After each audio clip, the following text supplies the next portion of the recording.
Peter Secchia, it's a name many of us are familiar with, a businessman, I worked hard, philanthropist, fixing up buildings and helping make Grand Rapids a better place. ambassador. Wonderful people, wonderful country, wonderful food, wonderful music. But he didn't grow up a rich man. Born in New Jersey in 1937, his parents were working class. My father had a newspaper route. He drove a Jeep and delivered newspapers door to door. My mother worked at the local high school. After spending his childhood in New Jersey, Secchia moved to Michigan to attend MSU. Michigan State threw me out in 1956 because I stopped going to class because my part-time job was more fun, earning money for beer and pizza and asking girls to go out and party. After getting kicked out for bad grades, 5 F's and a D, I think. I got a D in volleyball. Secchia joined the Marines. He served with NATO and the 2nd Battalion, 6th Marines in Beirut. When he was done, he returned to East Lansing. More mature and ready to get down to business, he convinced MSU to give him a second chance. This time, he graduated with a degree in economics and took a job with Universal Forest Products, a company he would eventually own. He was hired to assess operations at a lumber yard in Prince George, British Columbia. Wow, was that a long ways away? I could get to go up there. Secchia signed a monthly contract, got an advance, and went shopping. So I got my first $600. I spent $100 on a suit and a vest, a hat, top coat, gloves, and a briefcase. The rest he spent on his parents, buying them presents for Christmas. They'd never had a carpet in their living room. They never had a real TV set. So I bought those kinds of things, and my money was all gone. The next month, all suited up in his new clothes, he left for Canada. And when he arrived, he was greeted by the manager of the mill. Guy was a gruff guy, big guy. In the front seat of his truck, a very big, hairy, drooling dog. Guy says, "You don't have to worry about the dog.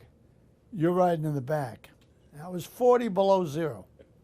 40 below zero. After several months, he returned to West Michigan, stayed with Universal Forest Products, and married his wife Joan in 1964. As his family and the company grew, so did his interest in politics. Secchia reached out to then Congressman Gerald Ford and attended the GOP convention in Miami in 1968 and 1972.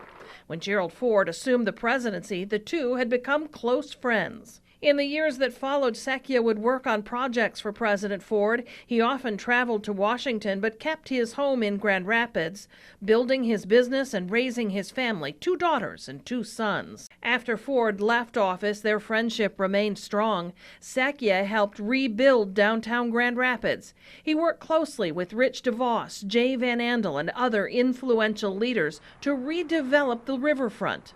Years later, in 1989, he was called upon by another president, George H.W. Bush, to become the ambassador to Italy. But it was a challenge. I was there for the Gulf War. Joan and I, we visited 320-some cities. We went out and represented the flag as much as we could. When Bill Clinton defeated H.W. Bush, Secchia returned to West Michigan and continued his focus on the community. He was the driving force behind changing the name of Kent County Airport to Gerald Ford International. Well, the reason I wanted to change the airport's name because I envisioned the significance of that in the future. And the list goes on. Buying and fixing up buildings and helping make Grand Rapids a better place.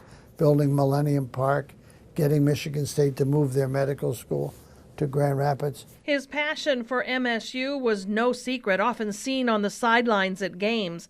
But he was also known for sharing a good story and telling jokes.